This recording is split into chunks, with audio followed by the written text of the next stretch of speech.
নমস্কার বন্ধুরা, আজকে আমি পালং পাতার ঝোল বানাবো।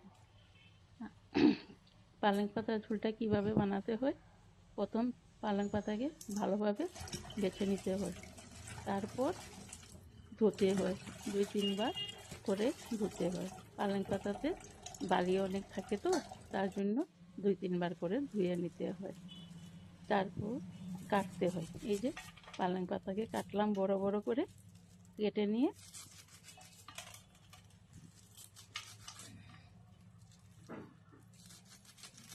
একটা গাজরও কাটবো।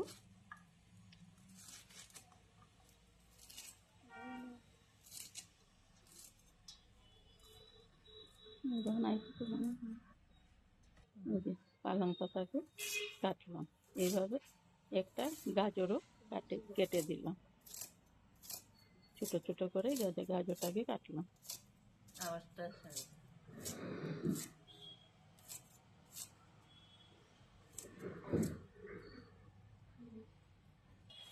তারপর একটা আলু নিলাম, আলুটাকে ছিললাম,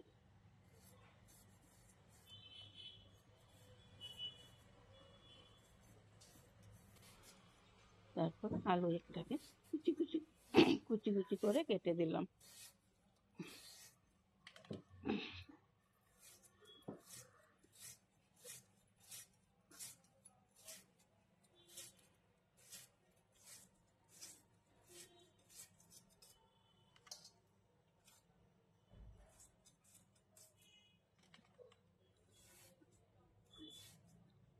তারপর লঙ্কা, এবার লঙ্কা কাটবো। লঙ্কাকে তারপর লঙ্কা 2-3টা লঙ্কা কেটে দিলাম।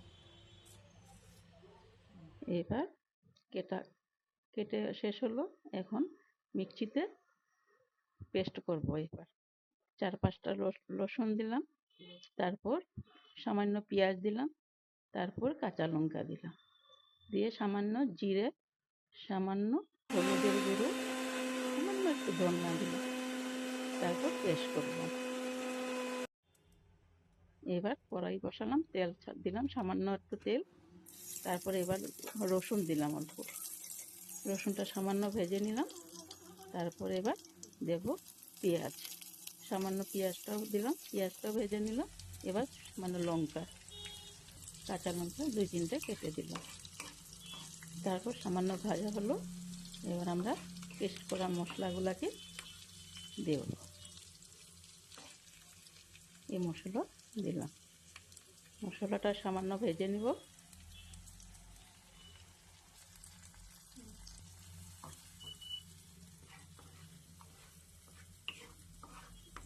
তারপরে কাটা সবজিগুলো, আলু, গাজর দিয়ে সামান্য ভেজে নিলাম,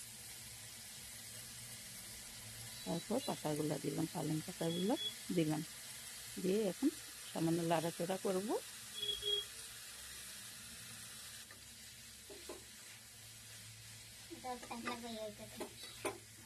নাড়াচাড়া করে তারপরে অল্প ঢেকে দেব। এবার আমরা ঢেকে দিই।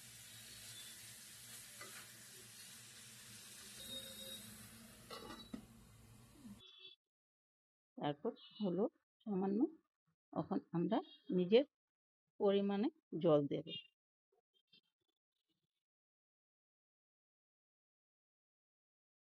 নুন দিলাম, নুনটা পরে দিতে হয়, তারপরে নুন দিয়ে সামান্য জল দিলাম।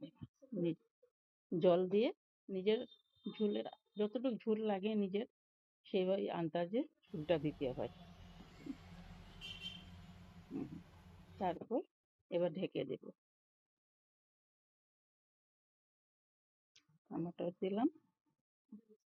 টমাটোর দিলাম দিয়ে ঢেকে দেব অল্প।